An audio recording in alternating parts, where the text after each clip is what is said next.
Thank you very much indeed, Mike. It is a great pleasure to be back here again and to meet you all in this rather lovely corner of my home county. The title I've chosen for my talk today stems from one of these booklets, and it starts Generations Betrayed, Recovering National Rational Self-Confidence for Independence.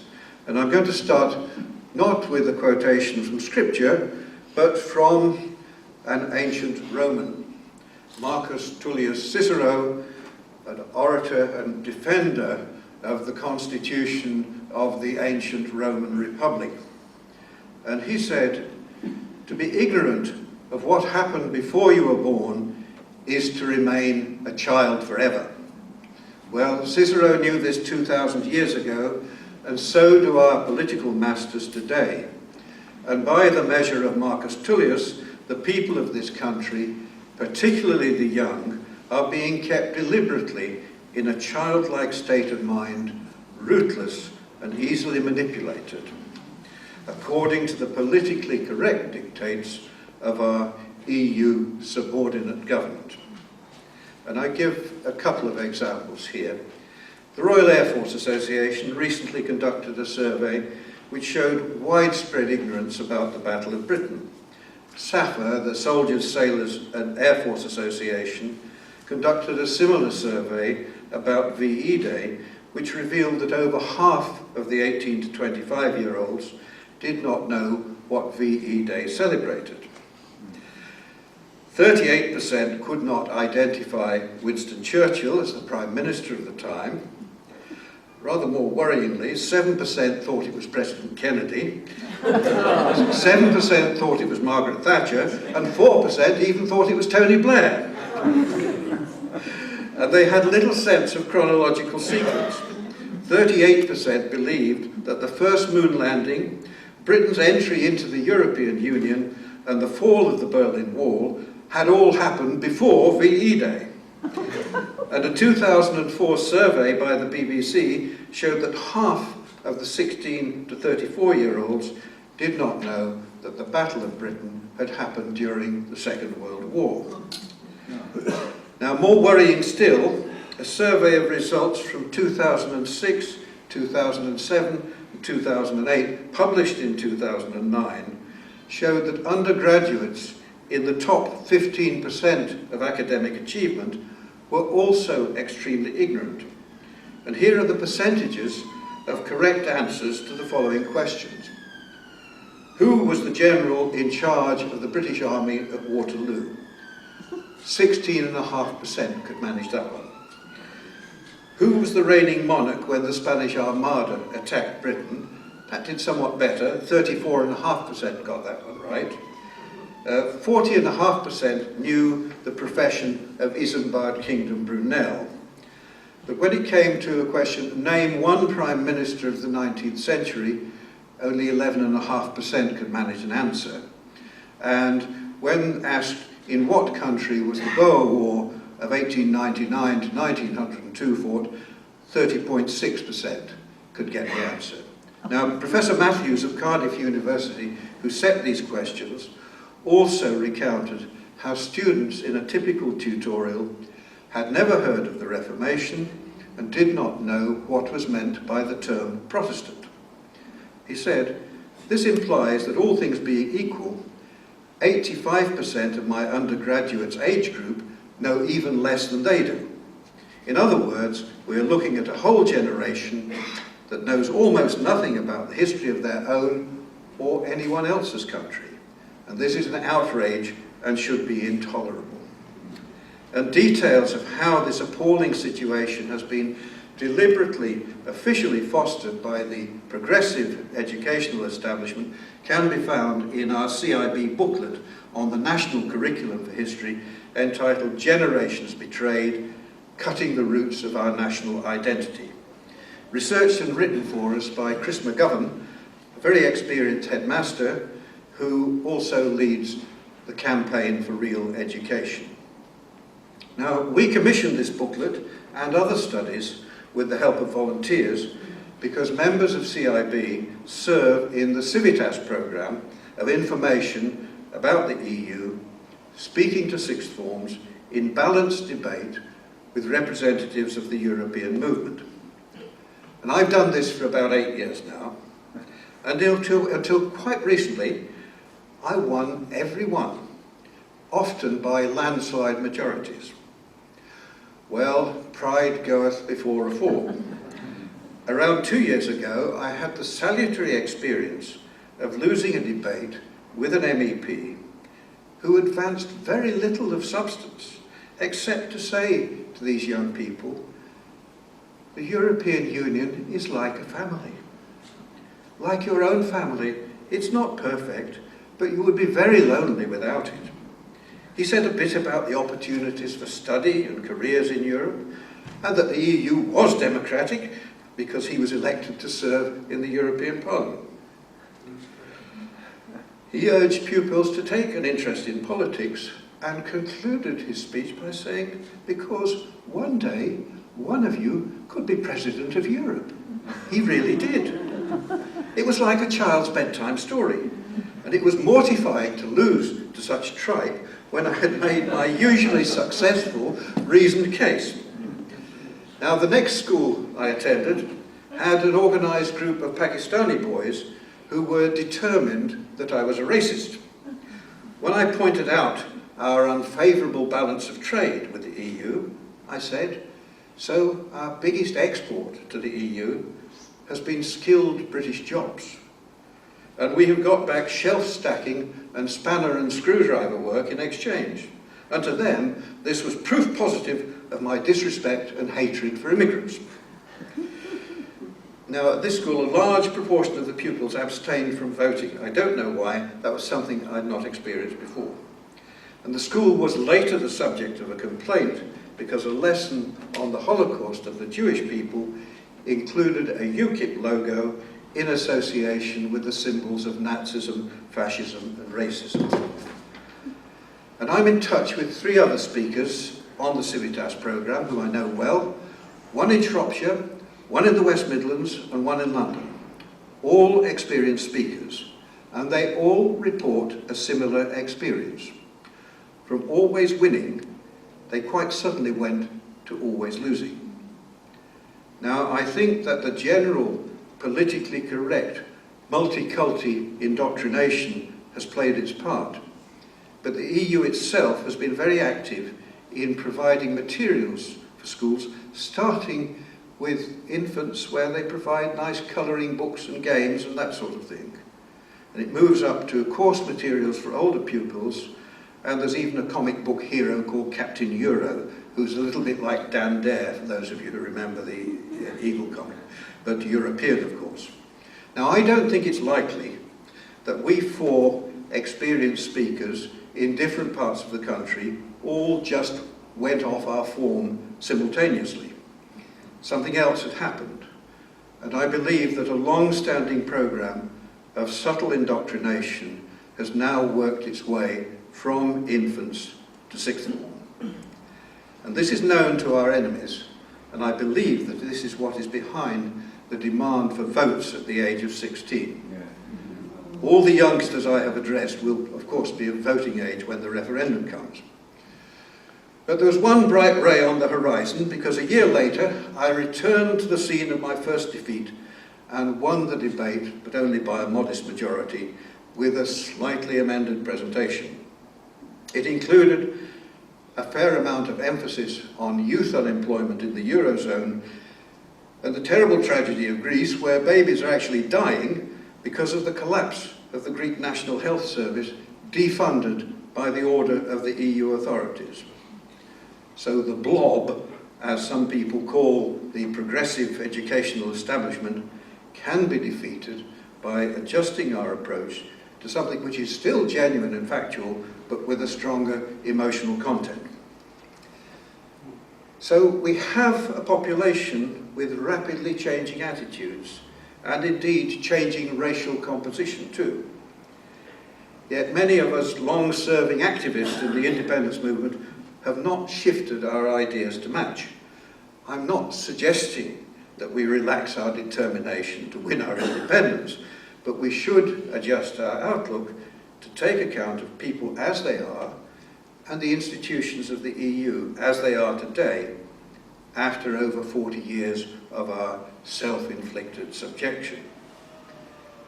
Admirable fixity of purpose can become mere boneheaded stupidity in changed circumstances, just as some doubtlessly brave Colonel Blimps opposed the replacement of the British soldier's traditional red coat with khaki, or the replacement of cavalry with tanks.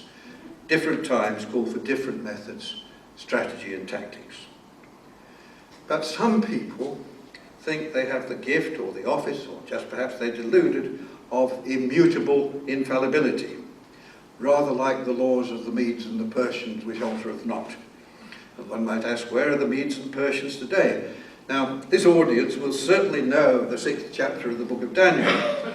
Daniel fell foul of a directive issued by King Darius.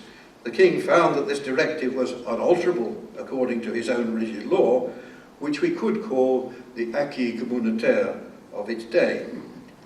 And even though Daniel was chief president of the commission, appointed by Darius over the Median-Persian Union, off he went to the lion's den.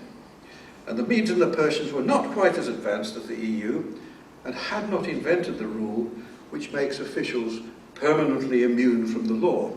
If he'd been an EU commissioner, Daniel would have got off.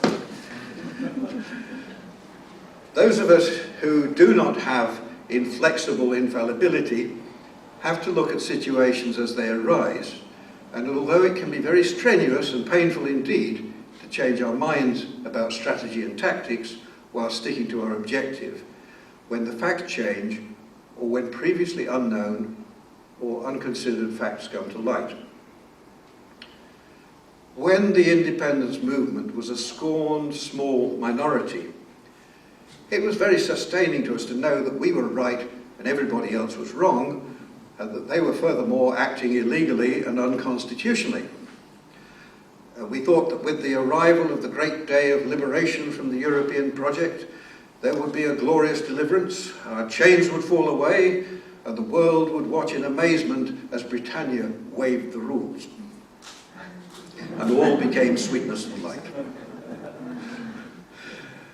Noble lords and faithful commons would well and truly serve their sovereign, freed from political correctness and alien law. Our yeomen would till the soil, our ships plough the sea, whilst our factories would hum with renewed prosperity. And in face of the shoddy reality of the times,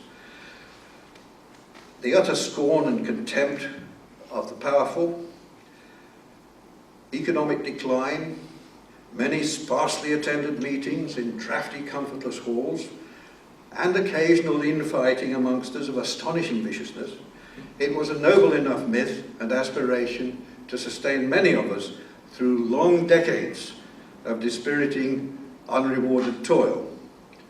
And like all good myths, there was a great deal of truth in it.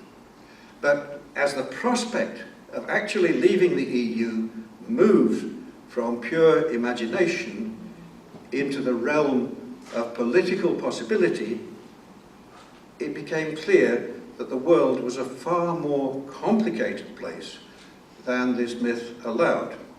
This myth, which really did not look much beyond the great internal wrong of the EU project, the slighting of our abused constitution, as you are trying to rectify with your petition on Magna Carta.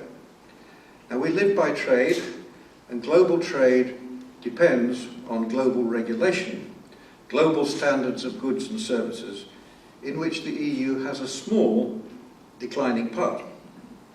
But we are plugged into this global circuit through our membership of the EU, as we have been for 40 years of increasingly complex agreements.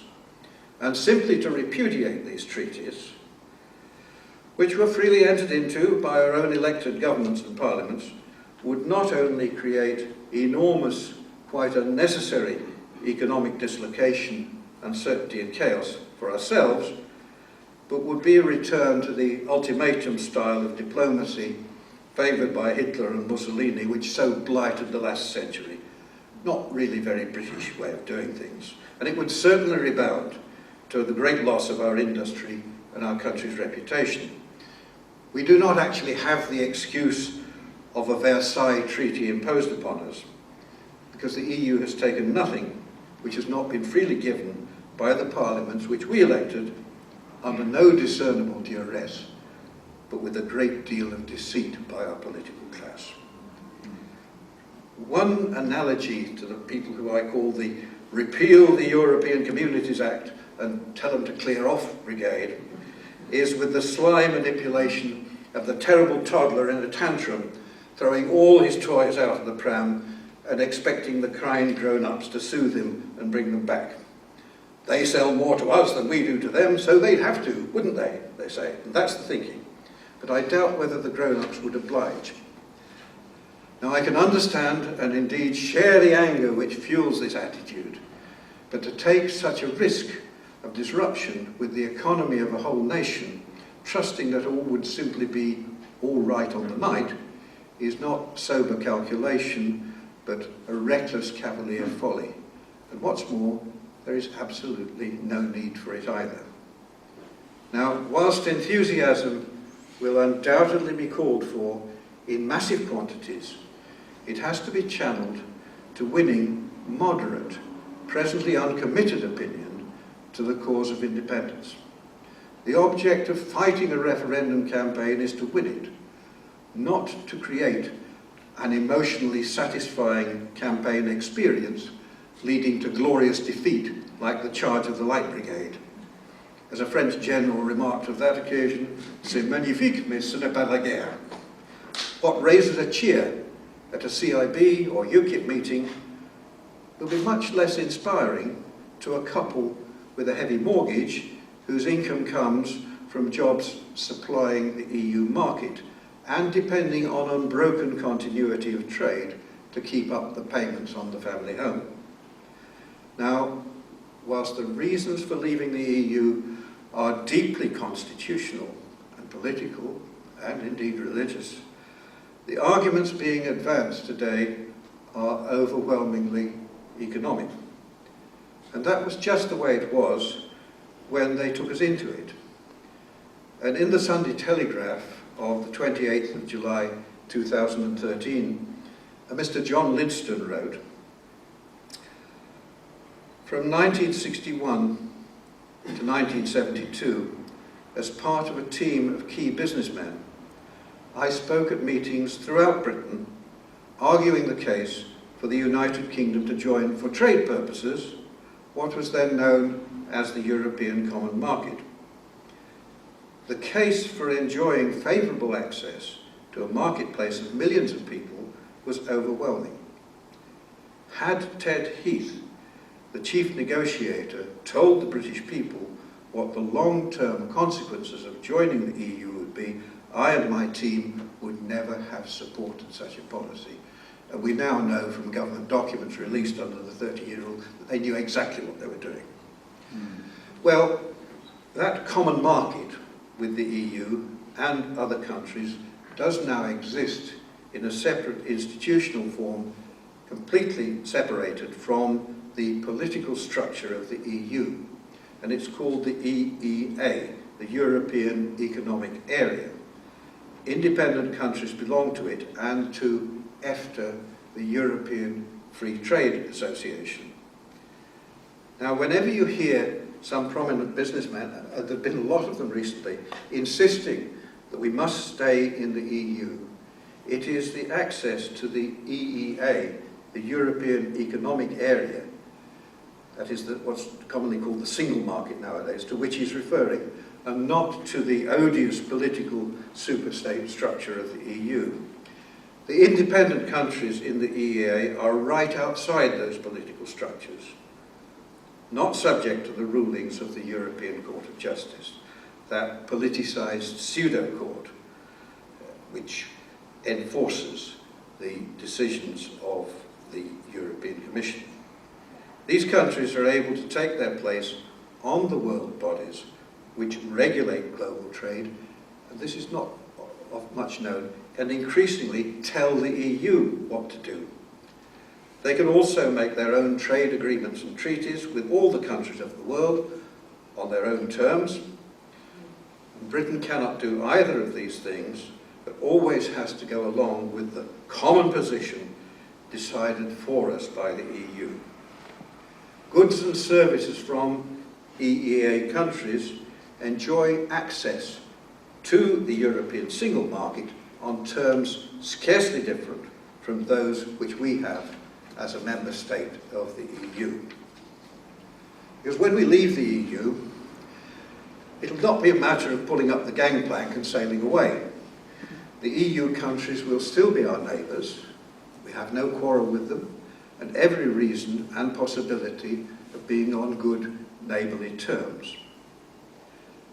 I'm going to ask shortly for a video to be shown which explains the different possibilities for trade relations with the EU countries after independence, and how the EEA-EFTA option completely pulls the rug from under our opponents' scaremongering about loss and jobs of market, because our trade can go on exactly as it does at present.